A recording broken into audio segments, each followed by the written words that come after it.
آج کے میرے بیان کا موضوع یہی ہے کہ تعظیم مصطفیٰ صلی اللہ تعالی علیہ وسلم وہ ہمارے دین میں کتنی ضروری ہے. رسپیکٹ آف رسول کریم صلی اللہ تعالی علیہ وسلم، اس کا مقام کیا ہے. سبحان اللہ. اور پھر آئیے دیکھتے صحابہ کرام علیہ رضوان سرور دو عالم صلی اللہ تعالی علیہ وسلم سے کیسی رسپیکٹ کیا کرتے تھے، کس قدر محبت تھی. آپ نے ایک ٹریول کیا تھا، اور یہ ٹریول لڑائی کے لیے نہیں تھا، یہ تھا جب نبی پاک علیہ السلام اپروکسیمیٹلی 1500 صحابہ کرام کو لے کر تشریف لے گئے مدینہ پاک سے مکہ.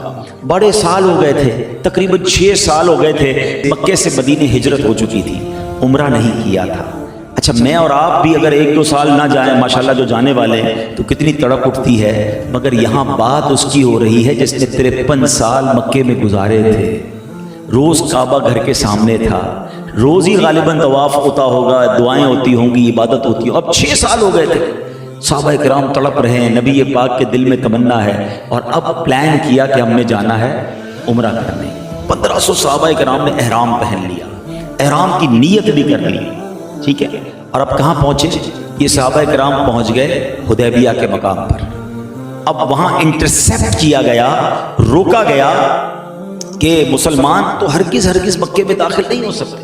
مکے والوں نے منع کر دیا، آپ کو تو اجازت ہی نہیں ہے، آپ کیسے آ سکتے ہیں. اللہ اکبر. اب لڑائی کا ماحول بننے لگا. پیارے آقا علیہ الصلوۃ والسلام نے ایک بڑی حکمت عملی کا مظاہرہ فرمایا، اور نبی پاک علیہ الصلوۃ والسلام نے سیدنا عثمان غنی رضی اللہ عنہ کو پہلے بھیجا کہ تم مکے جاؤ، تم سردار ہو، اور مکے والے تمہیں کچھ نہیں کہیں گے، اور جا کے نیگوشیشن کرو، بات چیت کرو، لڑائی سے حل نہیں ہے. حضرت عثمان غنی چونکہ اس زمانے میں بھی بڑے تاجر تھے، مکے والوں سے بڑے اچھے تعلقات بھی تھے، آپ کی حمایت و پاسداری کی وجہ سے قریش کے لوگ آپ کی بڑی عزت کرتے تھے. حضرت عثمان غنی پہنچ گئے مکے. اچھا صحابہ کرام میں سے کچھ لوگ آپس میں بات کرنے لگے کہ عثمان کتنے خوش نصیب ہیں، مکے پہنچے، طواف بھی کر لیا ہوگا، کعبہ بھی دیکھ لیا ہوگا. ٹھیک ہے. اب یہاں کیا ہوا؟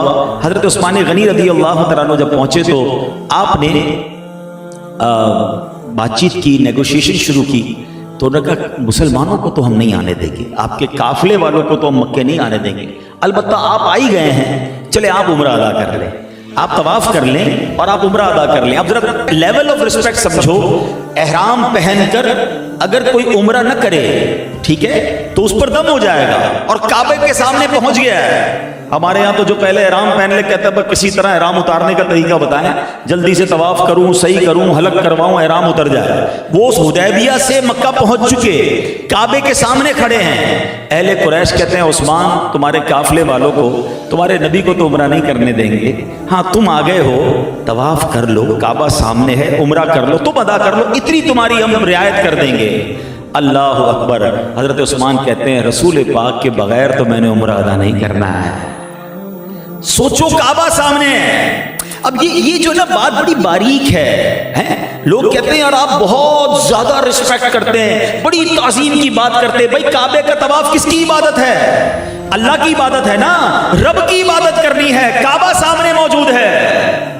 مگر کیا عثمان غنی سے بڑا مفتی زمانے میں کوئی موجود ہے؟ ذوالنورین کہتے ہیں میں کعبہ سامنے ہے مگر میرے رسول سے پہلے میں طواف نہیں کروں گا.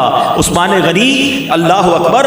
اب جب واپس جا گئے احرام کی حالت میں واپس چلے گئے حدیبیہ کے مقام پر، تو لوگوں نے پوچھا ہے عثمان آپ نے تو طواف کر لیا ہوگا. اللہ اکبر. حضرت عثمان غنی کہتے ہیں اس ذات کی قسم جس کے قبضہ قدرت میں میری جان ہے، اگر میں سارا سال مکہ پاک میں رہتا میں رسول پاک سے پہلے طواف نہ کرتا، میں رسول پاک سے پہلے عمرہ ادا نہ کرتا.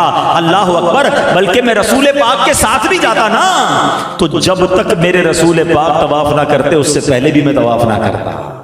آئے ہائے. اب میرا خیال ہے سیدی اعلیٰ حضرت کا وہ شعر اب سمجھ آئے گا. وہ کیا کہتے ہیں؟ بخدا خدا کا یہی ہے در، بخدا خدا کا یہی ہے در، نہیں اور کوئی مفر مکر، جو وہاں سے ہو یہیں آ کے ہو، جو یہاں نہیں وہ وہاں نہیں. ارے آقا راضی نہیں ہے تو پھر رب کی عبادت بھی قبول نہیں ہے. محبوب راضی ہے تو محبوب کے صدقے اس کا رب بھی ہم سے راضی ہو جائے گا. ہمیں پریورٹیز سیٹ کرنی ہوں گی کہ نبی پاک کی تعظیم میں کوئی کمپرومائز، بال برابر کمپرومائز نہیں ہو سکتا. اور رسول پاک کی تعظیم کا لیول کیا ہوگا؟